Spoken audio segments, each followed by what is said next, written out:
hablaremos de tejido óseo.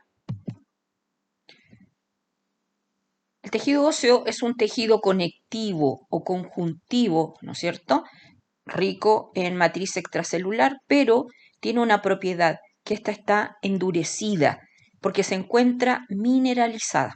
Ya vamos a ver la composición exactamente de ella. Dentro de los principales minerales que se almacenan para formar la matriz del tejido conectivo óseo está el calcio y el fósforo. Por lo tanto, se consideran un reservorio de estos dos minerales o microelementos, ¿ya? Ahora, los huesos anatómicos también contienen la llamada médula hematopoyética, la médula ósea.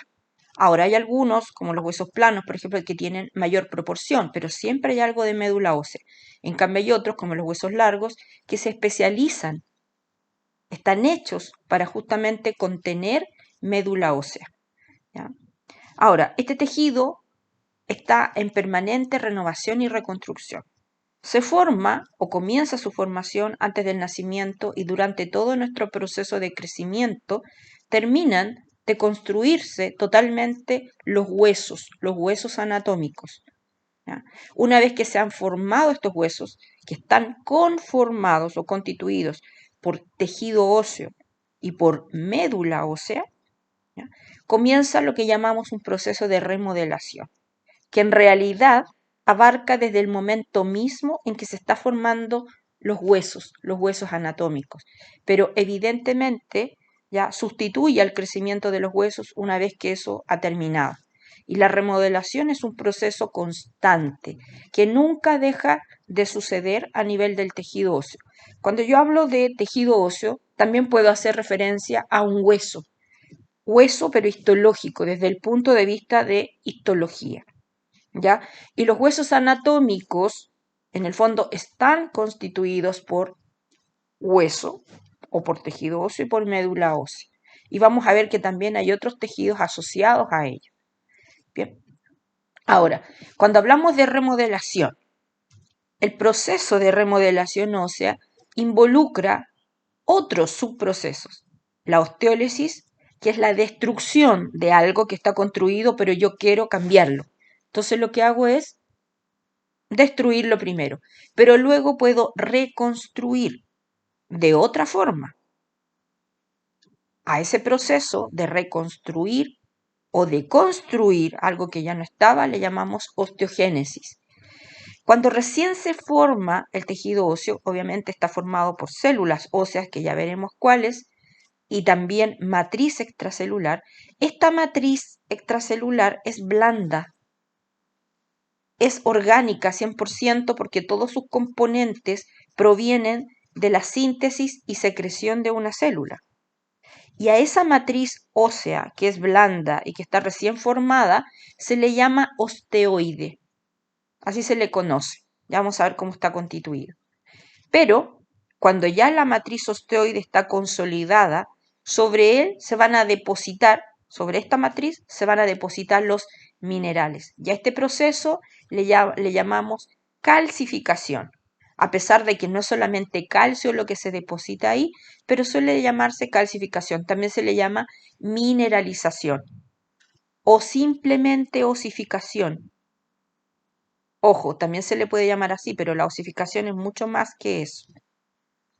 Ahora, el proceso de remodelación, como se desarrolla a lo largo de la vida de un individuo, responde a diferentes factores, a cambios posturales, cambios de peso, cambios nutricionales, cambios hormonales, por ejemplo. Entonces, según las necesidades del organismo, los huesos se adaptan y van cambiando de forma. A veces se deforman, justamente debido a algunas carencias nutricionales o alguna enfermedad en particular.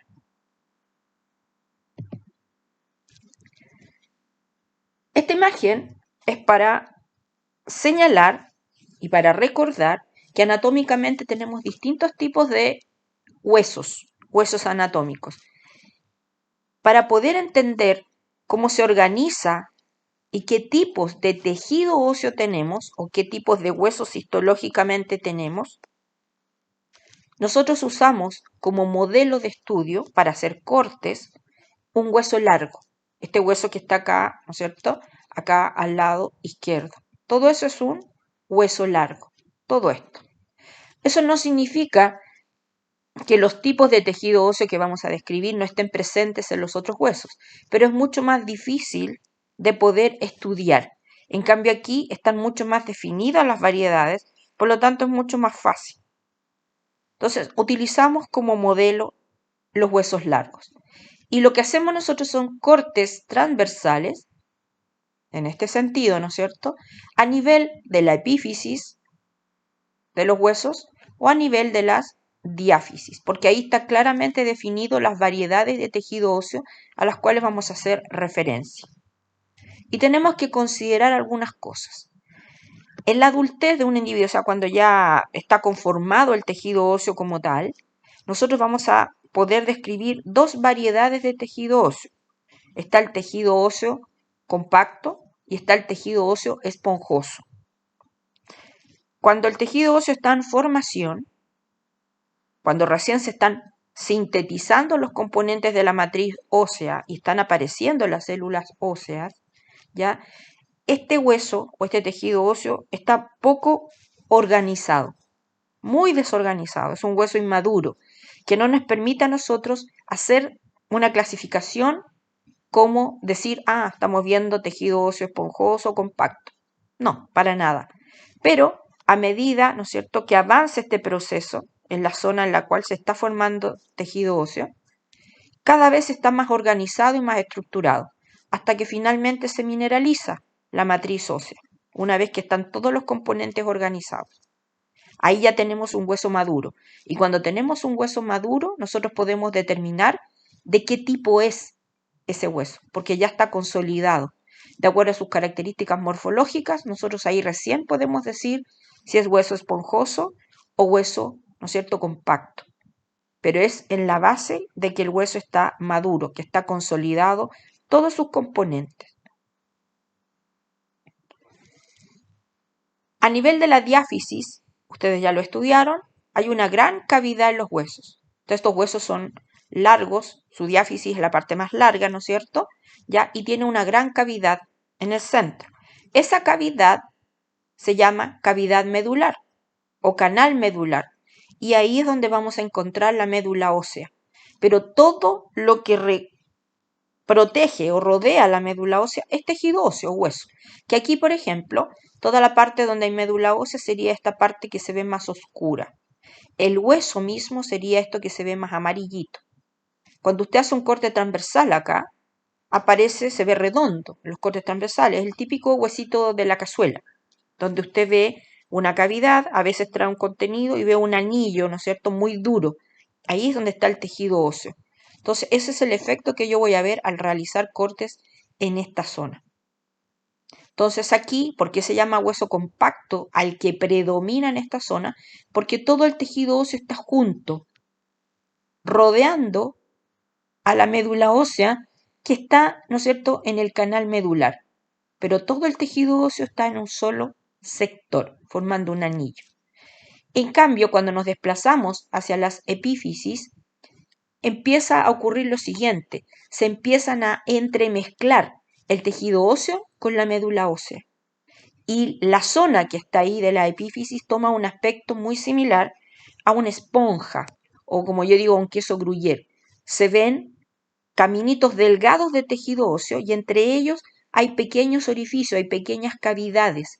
Y en esas pequeñas cavidades, a los cuales les vamos a denominar espacios medulares, ahí mismo se va a alojar médula ósea. Entonces se van entremezclando.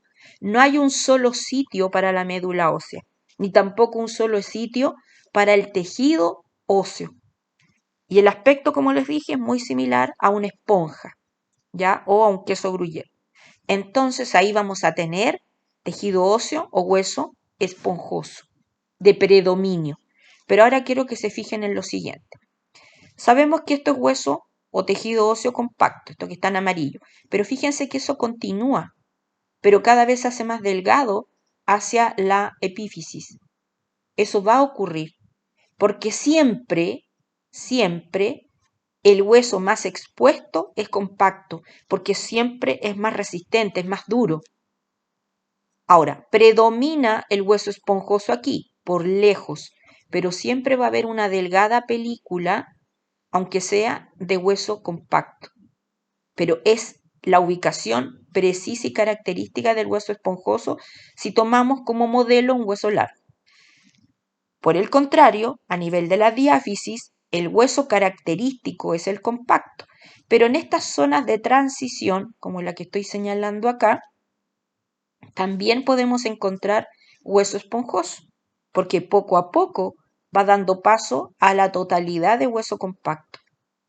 Bien, por lo tanto, en ambas zonas podemos encontrar ambos tipos de tejido óseo, pero la diáfisis es característico para el hueso compacto porque ahí domina, y la epífisis es característico para el hueso esponjoso porque ahí predomina. ¿Ya? Entonces, eso debe quedar claro. Ahora, fíjense que aquí la parte más externa, justamente la que toma contacto con las láminas, y aquí la parte más gruesa de hueso compacto, vamos a encontrar una línea que aquí está pintada de rosado. Y aquí tiene un nombre. En español es periostio, ¿ya? Periostio.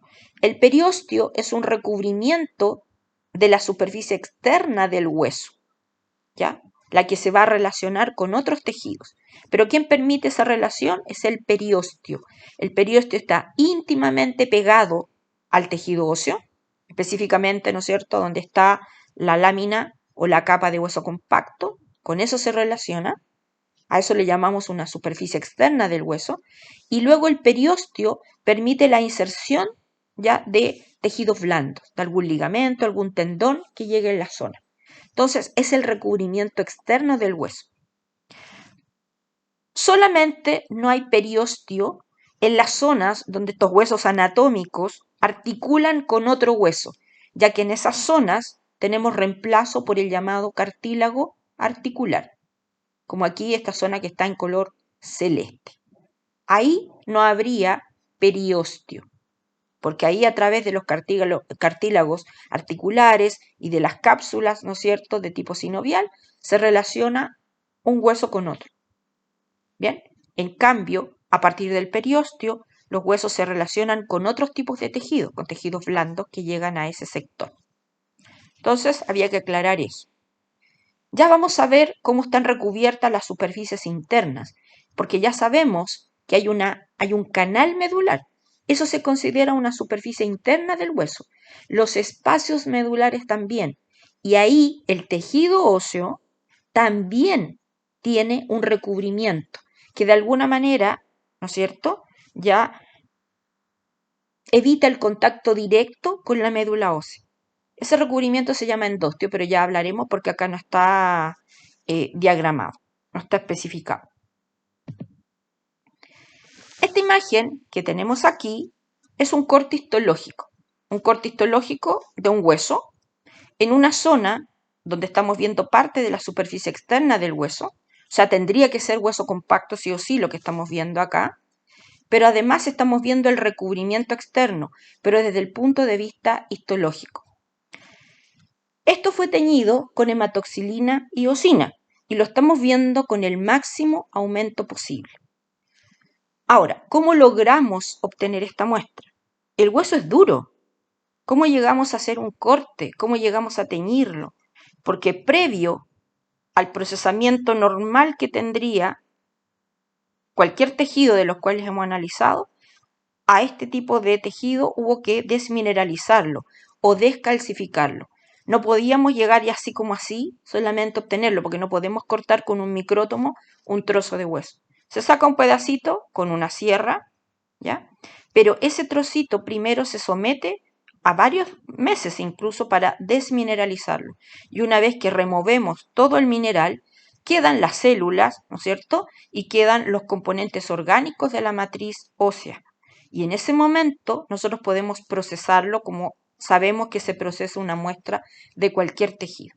Ahora, ¿de dónde fue tomada esta imagen específicamente? Voy a retroceder a la imagen anterior para que se oriente. Imagínense que más o menos fue de esta zona, ahí.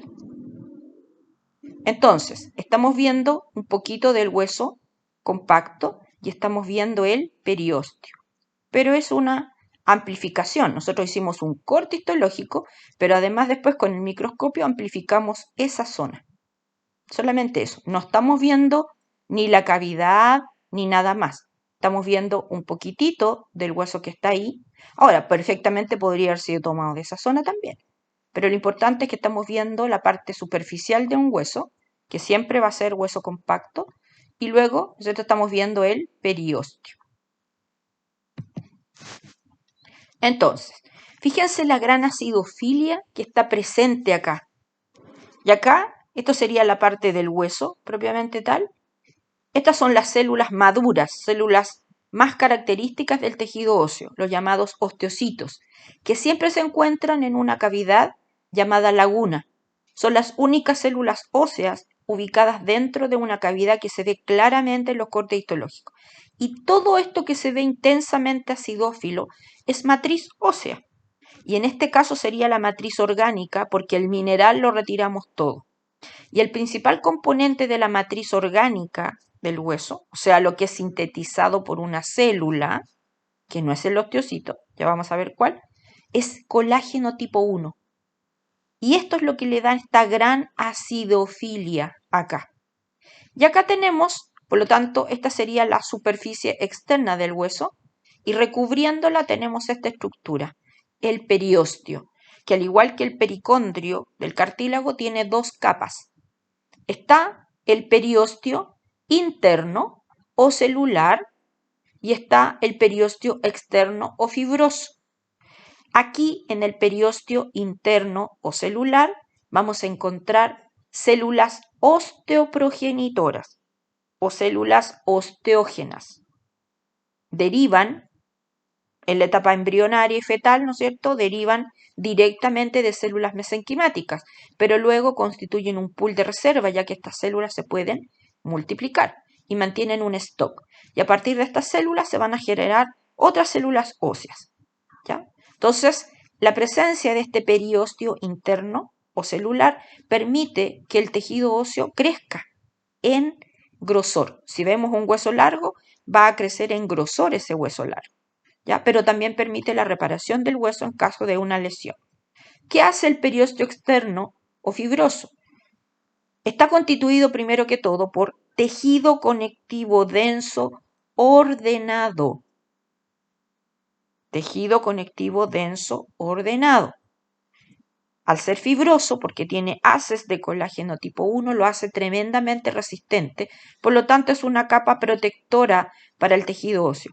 Pero aquí también insertan tejidos blandos, que van a permitir, ¿no es cierto?, traccionar los huesos para generar movimiento. Pero hay otra cosa más importante aún. Hasta acá llegan vasos sanguíneos. Pero a diferencia de lo que ocurre con los cartílagos, los vasos sanguíneos que llegan a esta zona penetran acá y llegan hasta el tejido óseo, evidentemente antes de que esto esté mineralizado. Una vez que ya está mineralizado, eso no se puede. Habría que destruir nuevamente hueso para generar nueva vascularización. Pero antes de que esta matriz se endurezca, los vasos sanguíneos que llegan a esta zona ingresan acá. Por eso el tejido óseo es altamente vascularizado. Y no solamente eso, también llegan terminaciones nerviosas que ingresan al hueso. Por eso, frente a una fractura hay dolor. Sentimos dolor cuando nos fracturamos. Cuando nos lesionamos un cartílago, en realidad no sentimos dolor. Cuando se fractura un hueso, hay un sangramiento extremo. Cuando se lesiona un cartílago, no hay sangramiento, porque ellos recuerden que no tienen vascularización. En cambio, aquí sí la hay. Es extremo incluso. Muy, muy vascularizado. La médula ósea está llena de vasos sanguíneos, más todos los que llegan al periósteo. Y esos ingresan, ¿no es cierto?, a la matriz ósea y están ahí. Vamos a ver después cómo se organizan y para eso hay que considerar también el tipo de tejido óseo que se trate, ¿ya? Entonces, el periósteo externo es una capa protectora, permite la inserción de tejidos blandos y permite, ¿no es cierto?, la llegada de vasos sanguíneos que sí van a vascularizar al tejido óseo, porque este sí es un tejido vascularizado e inerte. Vamos a hablar ahora de los componentes del tejido óseo. Vamos a partir por las células. Esta es una vista muy general porque después aparece una descripción más específica de cada una de ellas. Vamos a partir por las células óseas, porque estas se consideran células óseas verdaderas, como las células osteoprogenitoras. Y se consideran células óseas verdaderas porque no solamente están en el periósteo interno, sino que también forman parte de las superficies internas del hueso. Por eso, ya distinto el caso que ocurría, ¿no es cierto?, en el cartílago, cuando hablábamos de las células condrógenas, que dijimos que no eran células cartilaginosas. Aquí no, las células osteoprogenitoras sí lo son. Antes del nacimiento derivan directamente de células mesenquimáticas, pero después mantienen un pool que se va renovando con los años porque siempre están en constante multiplicación. Estas células tienen, por lo tanto, la función de mantener un reservorio de células óseas. ¿Ya? Aquí parte todo, porque después no vamos a tener nuevas células mesenquimáticas que lo hagan, sino que tenemos estas. Ahora, las células osteoprogenitoras tienen la capacidad de multiplicarse. Son muy pequeñitas, pero tienen un alto índice mitótico.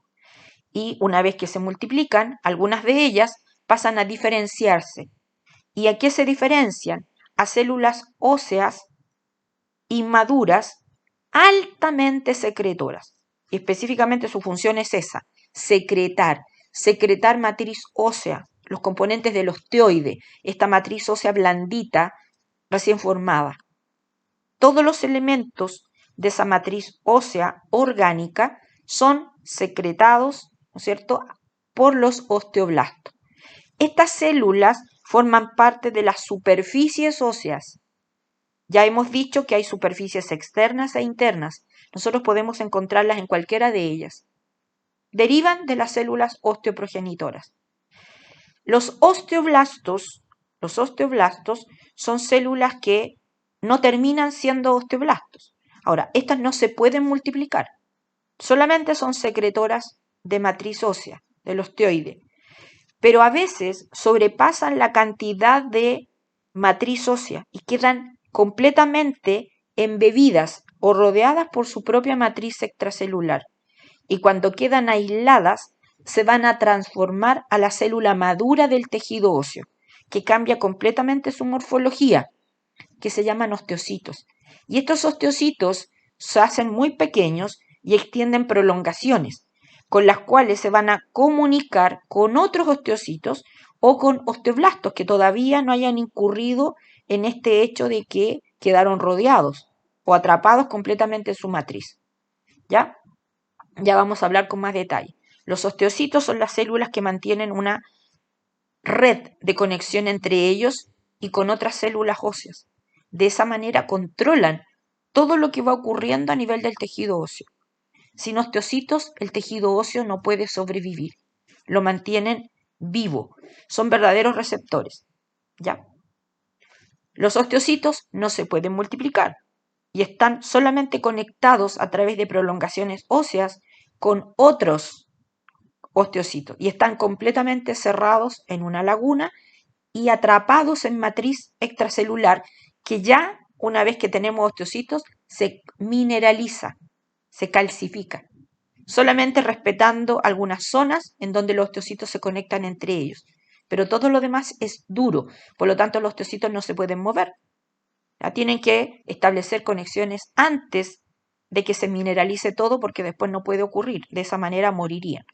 Los osteocitos sí pueden recambiar la matriz ósea, pero que los rodea a ellos, no toda la otra, porque no tienen la capacidad de generar más componentes de la MEC, ni tampoco de destruir lo que está ahí. ¿Por qué están estas tres células con asteriscos? Porque una deriva de la otra.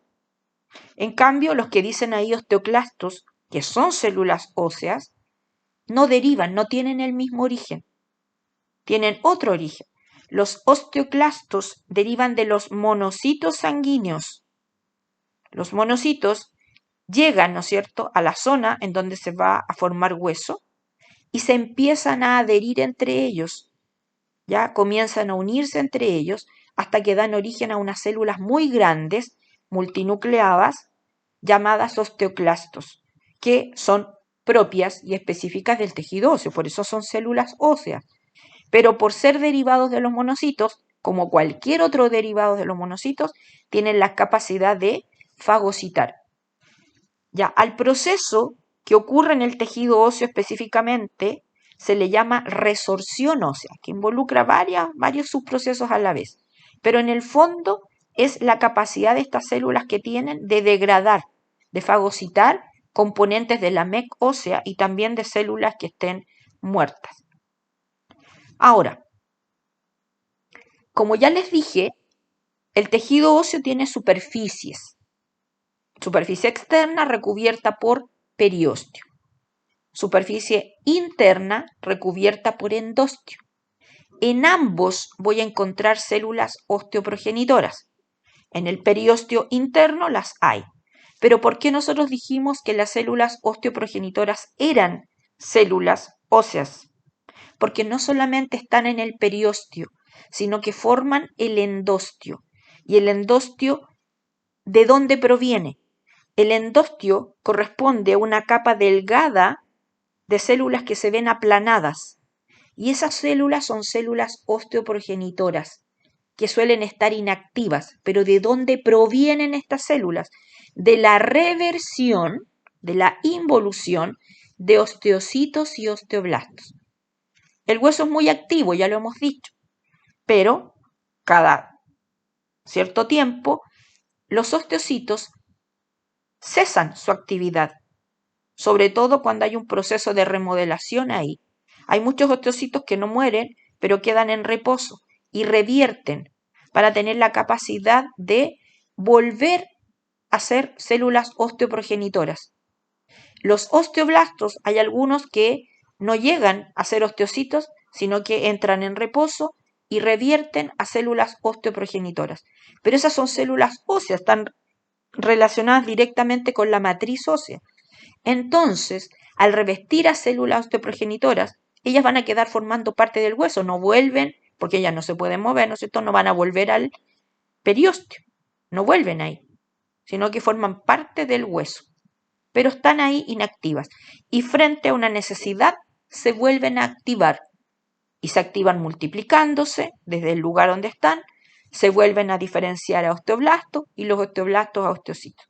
Por eso las células osteoprogenitoras son células óseas, propiamente tal. ¿Ya?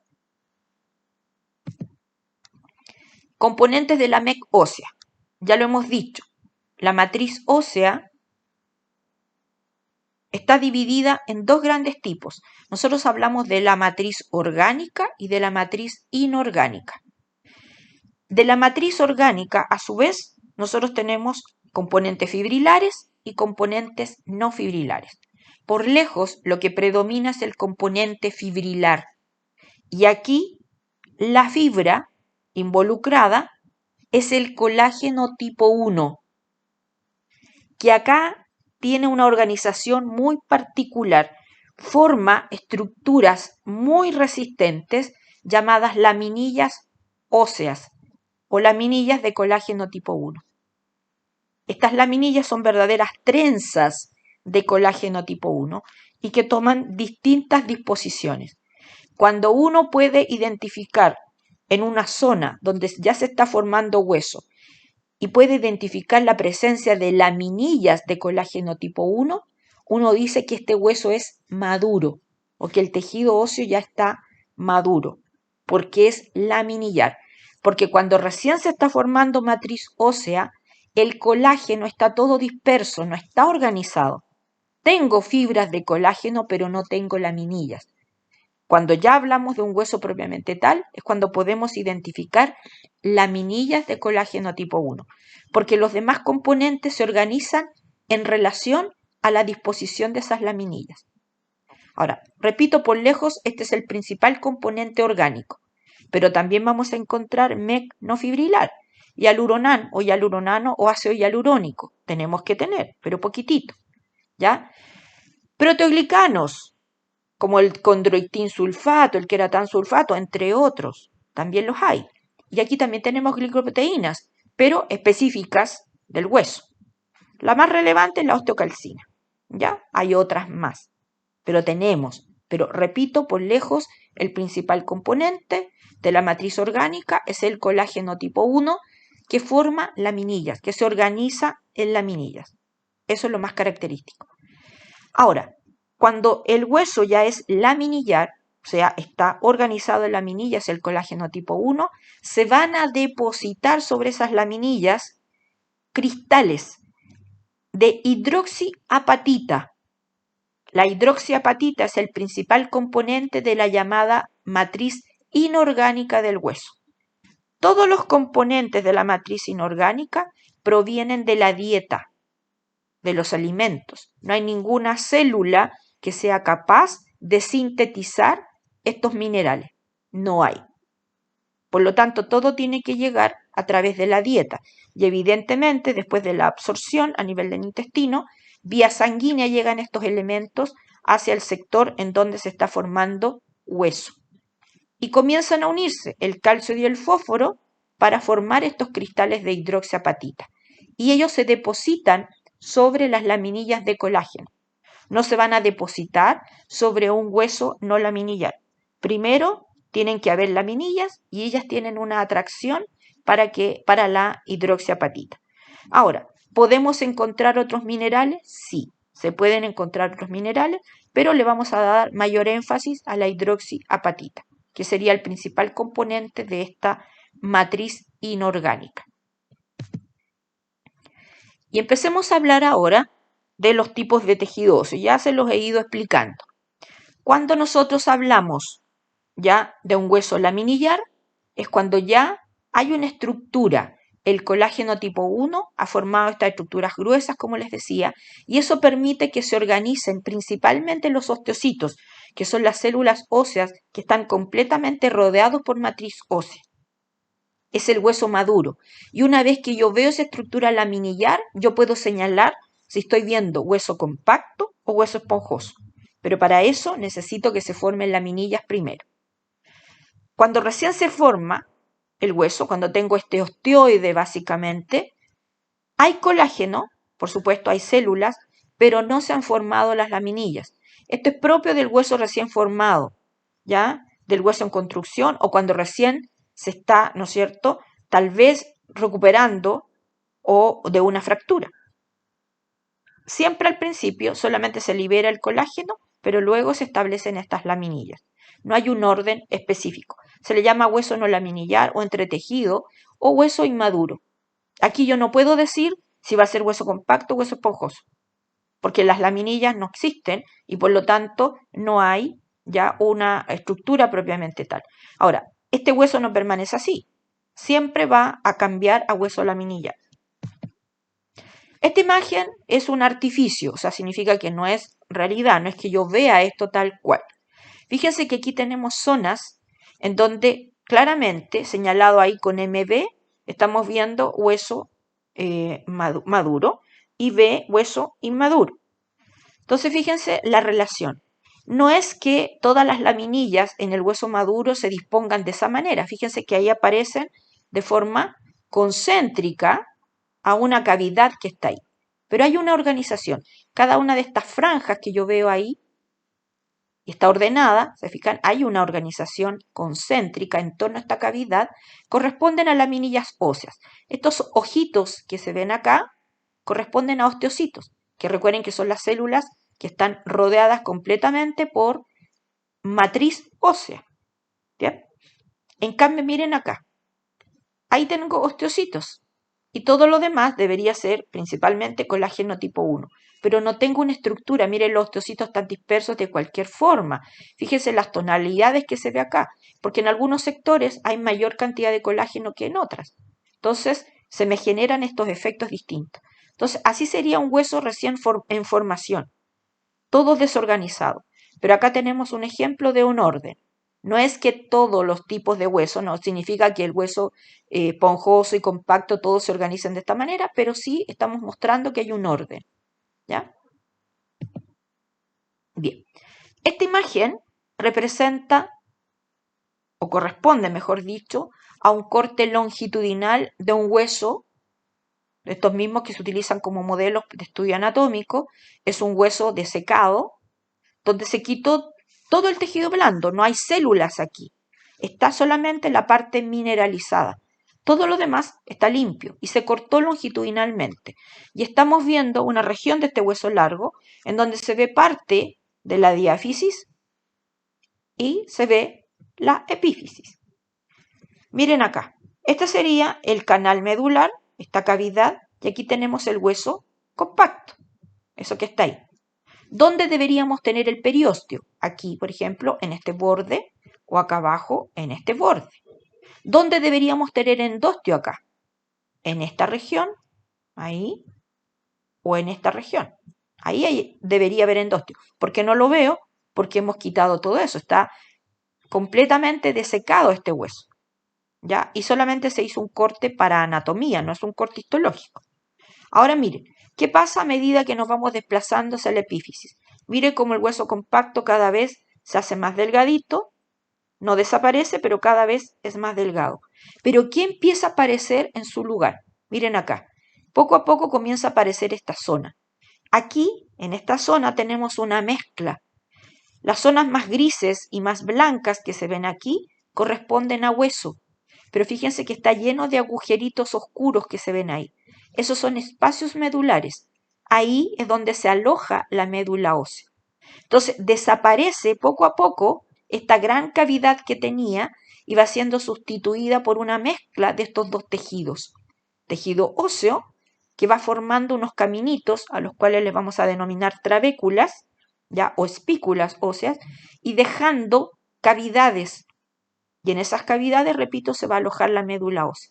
Entonces, esto es lo que conocemos como hueso o tejido óseo esponjoso y predomina a nivel de la epífisis. ¿Hay hueso compacto? Sí. A nivel de la diáfisis, predomina el hueso compacto. Es el característico, pero también puedo tener, sobre todo en un comienzo, ¿no es cierto? Puedo tener, o en un hueso que está creciendo, puedo tener hueso esponjoso. Pero hay un tipo de hueso característico de una zona u otra, ¿ya? Y esta clasificación, para poder hacerla, tiene que estar el hueso laminillar. No puede ser un hueso no laminillar. Yo no puedo saber cómo se van a organizar los elementos. Es un hueso maduro, ¿no es cierto? Y la relación está dada entre cómo se organiza el tejido óseo versus la médula, ¿ya? Bien. Esta imagen representa, o corresponde, mejor dicho, a un corte longitudinal de un hueso, estos mismos que se utilizan como modelos de estudio anatómico. Es un hueso desecado, donde se quitó todo el tejido blando, no hay células aquí, está solamente la parte mineralizada. Todo lo demás está limpio y se cortó longitudinalmente. Y estamos viendo una región de este hueso largo en donde se ve parte de la diáfisis y se ve la epífisis. Miren acá, este sería el canal medular, esta cavidad, y aquí tenemos el hueso compacto, eso que está ahí. ¿Dónde deberíamos tener el periósteo? Aquí, por ejemplo, en este borde, o acá abajo, en este borde. ¿Dónde deberíamos tener endostio acá? En esta región, ahí, o en esta región. Ahí debería haber endostio. ¿Por qué no lo veo? Porque hemos quitado todo eso. Está completamente desecado este hueso, ¿ya? Y solamente se hizo un corte para anatomía, no es un corte histológico. Ahora miren, ¿qué pasa a medida que nos vamos desplazando hacia la epífisis? Mire cómo el hueso compacto cada vez se hace más delgadito, no desaparece, pero cada vez es más delgado. Pero ¿qué empieza a aparecer en su lugar? Miren acá, poco a poco comienza a aparecer esta zona. Aquí, en esta zona, tenemos una mezcla. Las zonas más grises y más blancas que se ven aquí corresponden a hueso, pero fíjense que está lleno de agujeritos oscuros que se ven ahí. Esos son espacios medulares. Ahí es donde se aloja la médula ósea. Entonces desaparece poco a poco esta gran cavidad que tenía y va siendo sustituida por una mezcla de estos dos tejidos. Tejido óseo, que va formando unos caminitos a los cuales les vamos a denominar trabéculas, ¿ya? O espículas óseas, y dejando cavidades. Y en esas cavidades, repito, se va a alojar la médula ósea. Entonces, esto es lo que conocemos como hueso o tejido óseo esponjoso y predomina a nivel de la epífisis. ¿Hay hueso compacto? Sí. A nivel de la diáfisis, predomina el hueso compacto. Es el característico, pero también puedo tener, sobre todo en un comienzo, ¿no es cierto? Puedo tener, o en un hueso que está creciendo, puedo tener hueso esponjoso. Pero hay un tipo de hueso característico de una zona u otra. ¿Ya? Y esta clasificación, para poder hacerla, tiene que estar el hueso laminillar. No puede ser un hueso no laminillar. Yo no puedo saber cómo se van a organizar los elementos. Es un hueso maduro, ¿no es cierto? Y la relación está dada entre cómo se organiza el tejido óseo versus la médula ósea. Aquí, con este esquema, vamos a poder explicar la organización de ambos tipos de tejido óseo. Imagínense que esta imagen proviene más o menos de esta zona. Miren. Imagínense que más o menos sería una zona como esta, aquí. Ahí más o menos. Ahí. Donde se ve algo, donde estaría la cavidad medular, se ve algo de tejido óseo esponjoso, se ve mucho tejido óseo compacto y se vería por aquí el periósteo. Más o menos de una zona como esta provendría la imagen que tenemos acá, que es un esquema. Entonces, miren, esta imagen, por lo tanto, representa un corte a nivel más o menos de la diáfisis, ¿ya? Pero muy cercana a la epífisis. Entonces, miren, por aquí debería estar el canal medular. Y aquí tenemos un poquitito de tejido óseo esponjoso. Tenemos mucho tejido óseo compacto. Y esto que está acá es el periósteo. Imagínenlo de esa forma. ¿Ya? Ahora, vamos a partir explicando por esto que es más sencillo. Aquí tenemos un poquitito de hueso esponjoso.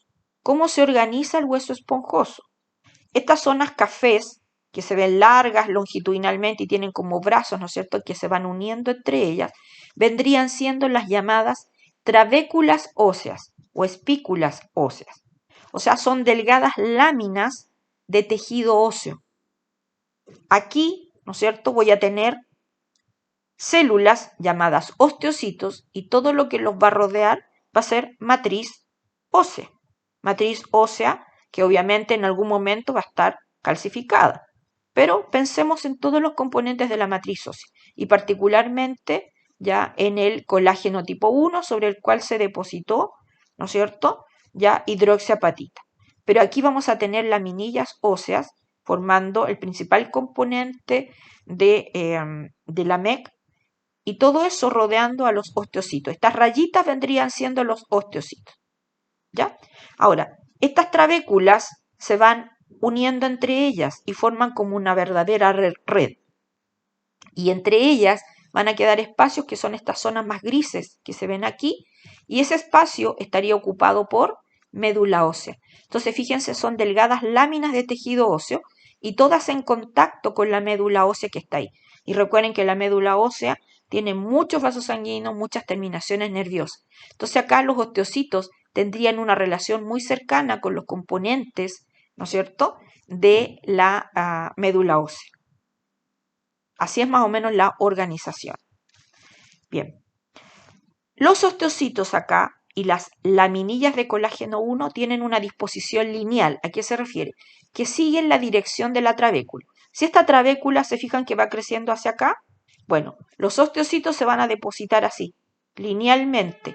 Y las laminillas de colágeno también serían una paralela a la otra y entre ellos voy a encontrar los osteocitos. Pero aquí, por ejemplo, cambian de dirección. Fíjese, la trabécula crece hacia acá y se une con otro. Entonces, los osteocitos de esta zona también seguirían formando hileras en esta dirección y entre ellas las laminillas de colágeno. Tipo 1, siempre. Así se organiza el hueso en este tipo de zona, el tejido óseo esponjoso. Ahora, esto de aquí, esta zona, es una superficie ósea, pero es una superficie interna, porque aquí voy a tener médula ósea. Entonces, la trabécula tiene una superficie, pero es una superficie interna porque se va a relacionar con una cavidad. ¿Se acuerdan? Los espacios medulares. En esta superficie yo voy a encontrar endostio. Aquí voy a encontrar células osteoprogenitoras en reposo, formando el endostio. Pero en esta superficie también puedo encontrar osteoblastos y puedo encontrar osteoclastos. Todo eso puedo encontrarlo acá. En cambio, en la trabécula o dentro de la trabécula voy a encontrar osteocitos en sus lagunas y todo eso rodeado por laminillas de colágeno tipo 1 o MEC ósea, que obviamente al principio son solamente laminillas y luego se mineralizan. Bien, pero en cambio este bordecito de acá o este bordecito de acá, ¿no es cierto? Los bordes que tiene la trabécula, ¿ya? Ellos están recubiertos por endostio, pero además junto con el endostio voy a encontrar osteoblastos y osteoclastos en esos bordes. ¿Ya? Veamos ahora el hueso compacto. Es mucho más complejo. Recuerden que el hueso compacto siempre es más superficial que el hueso esponjoso, por lo tanto va a tomar contacto con el periósteo. Entonces esta barra verde sería el periósteo. Y todo esto es hueso compacto. ¿Ya? Ahora, las rayitas dijimos que eran osteocitos. Ahí tengo osteocitos. Y estos como bloques que se ven ahí, y estos que parecen como unas tortas, representan laminillas de colágeno tipo 1, laminillas óseas, que dijimos que son muy gruesas, son estructuras formadas por colágeno tipo 1. Y fíjense cómo se organizan acá las laminillas y cómo se organizan los osteocitos, porque los osteocitos siempre se ordenan en base a cómo se organizaron las laminillas. Entonces, miren, estos bloques son paralelos entre sí, están ubicados inmediatamente por debajo del periósteo y los osteocitos se organizan de la misma forma, pero entre estos bloques. A estas laminillas que están acá y que se ubican inmediatamente por debajo del periósteo y se fijan que tienen como una disposición lineal, una paralela a otra, se les llama laminillas circunferenciales externas a estas de aquí. ¿Ya? Recuerden que lo que está aquí es lo que estamos viendo ahí. En esta zona, todas las zonas blanquitas serían las laminillas y entre ellas están los osteocitos.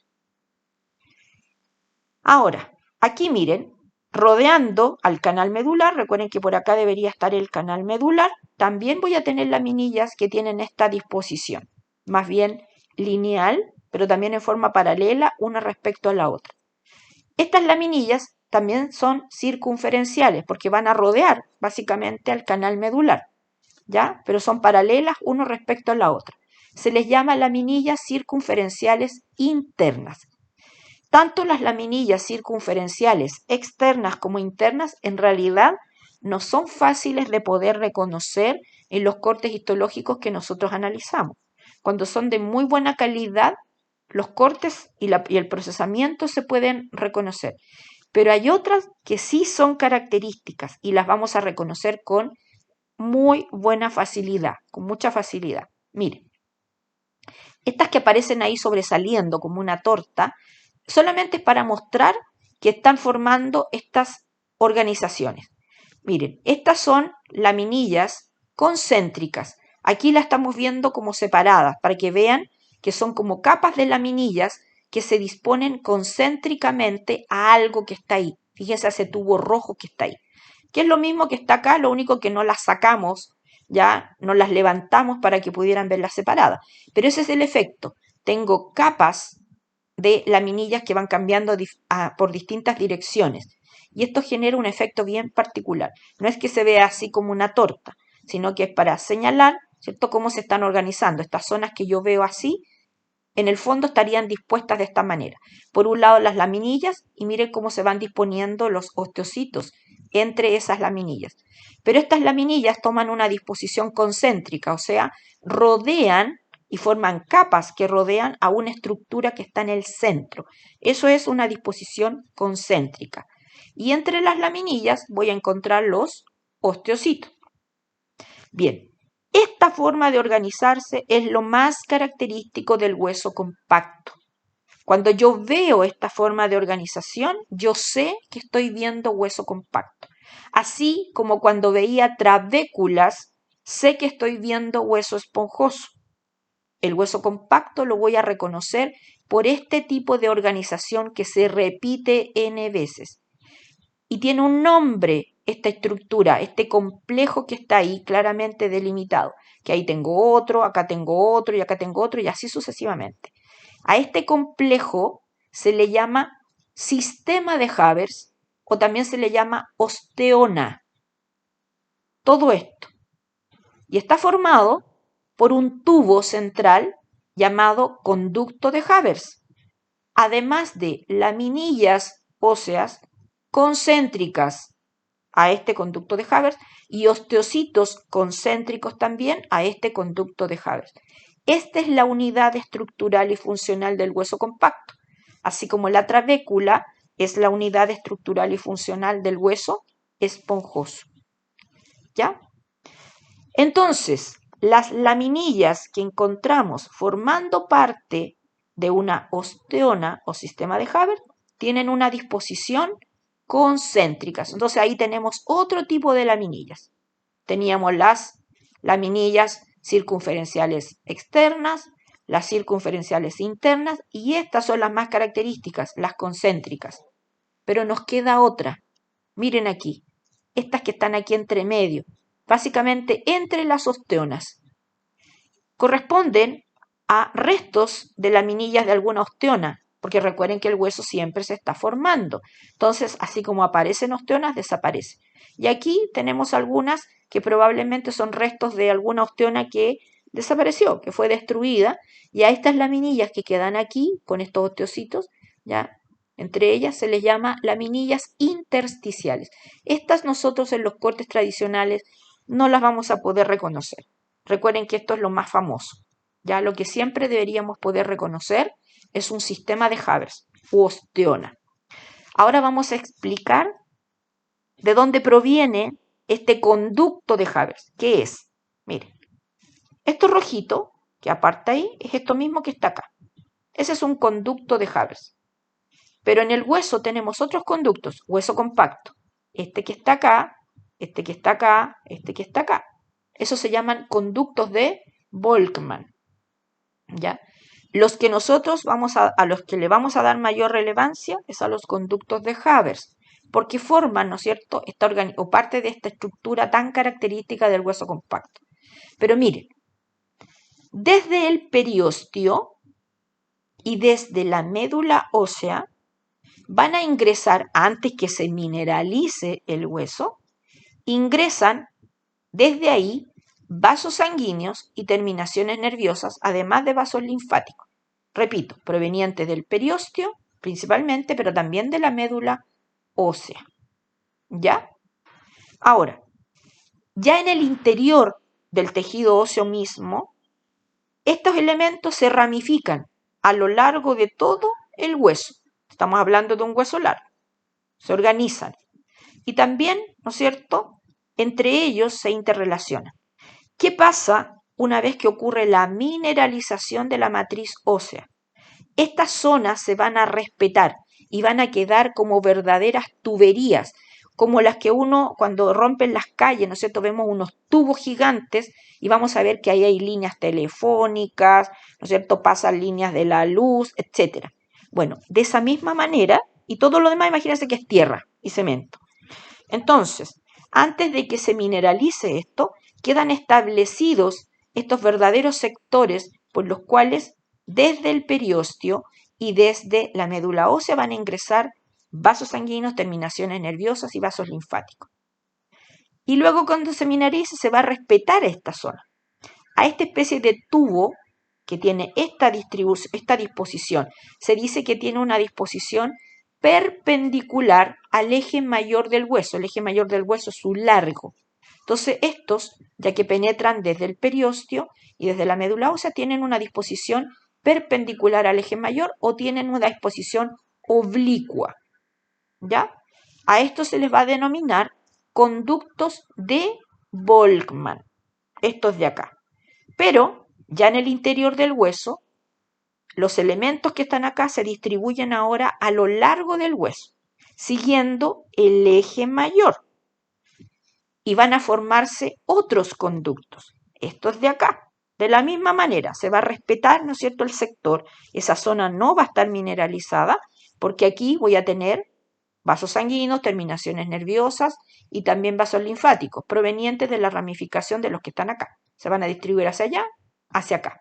A estos les voy a denominar conductos de Havers. Conductos de Havers o canales, como dice acá. Conductos de Havers. Bien. Ahora, estos tienen una disposición, por lo tanto, paralela al eje mayor del hueso. El eje mayor sería el largo del hueso y estos tienen una disposición paralela. Fíjense que aquí tengo un Volkmann uniendo a Havers. Entonces los Volkmann permiten que ingresen vasos sanguíneos desde el periósteo o de la médula ósea, pero también conectan a los Havers entre ellos. Los osteocitos se organizan concéntricamente en torno a los conductos de Havers, no a los Volkmann, porque los conductos de Havers suelen ser mucho más finitos, más delgados. ¿Y por qué a los osteocitos les interesa eso? Porque tienen todo en relación, todo lo que no podrían alcanzar. Miren, los osteocitos que están aquí se van a conectar con vasos sanguíneos directos o elementos que estén en el periósteo. Los que están aquí se van a conectar con elementos que estén en la médula ósea. Pero ¿qué pasa con todos estos otros? ¿Qué pasaría con ellos si no existieran los conductos de Havers? Simplemente se mueren, porque estarían completamente aislados. Entonces, ¿qué es lo que ocurre? Tenemos capas de osteocitos. Los primeros obtienen los elementos directamente de los conductos de Havers y ellos forman una red y se conectan. Cada osteona tiene un cierto número de capas de osteocitos ahí, que están interconectados y sobreviven en torno a esto. Pero hay un límite. Hay un límite para que este conducto sostenga o mantenga con vida a todos los osteocitos que están acá. A esa zona se le llama línea cementante, es el límite que está acá. ¿Bien? Ahora vamos a explicar otra cosa. Fíjense que en esta imagen aparece otro nombre. Dice, fibras de Charpey. Son fibras de colágeno. ¿Pero de dónde proviene? Miren, yo les dije que el periósteo estaba firmemente unido al hueso compacto. Esa unión se produce antes de la mineralización. ¿Y en qué consiste? En que desde el periósteo, principalmente externo, ¿cierto? Desde el periósteo, miren, algunas fibras de colágeno que están aquí ingresan al tejido óseo. Se van a mezclar, se van a unir firmemente, así como está esto verde aquí, esas fibras de colágeno tipo 1, ya desde el periósteo, penetran al hueso y se van a unir firmemente con el colágeno que está aquí. Este colágeno que ha sido formado, ¿no es cierto?, por los osteoblastos, junto con este colágeno de esta zona que fue formado por los fibroblastos, porque acá recuerden que había un tejido conectivo denso ordenado. Se van a unir, se van a entrelazar firmemente. Después, cuando se mineraliza todo esto, la unión va a quedar completamente consolidada. Por eso es muy difícil quitar el periósteo. No es que no se pueda, pero no es tan fácil, porque está firmemente pegado a la matriz mineralizada del hueso. Y a estas fibras que provienen del periósteo y que penetran al tejido óseo se les llama fibras de Charpey, pero es colágeno tipo 1 que está en la zona. ¿Ya? Ahora, aquí, a los conductos, a las cavidades que tienen, ¿no es cierto?, estos conductos tanto de Havers como de Volkmann, también se les considera superficies internas. Por lo tanto, cada una de ellas también tiene endostio. Yo puedo encontrar, son superficies internas y puedo encontrar cualquier elemento de la superficie interna.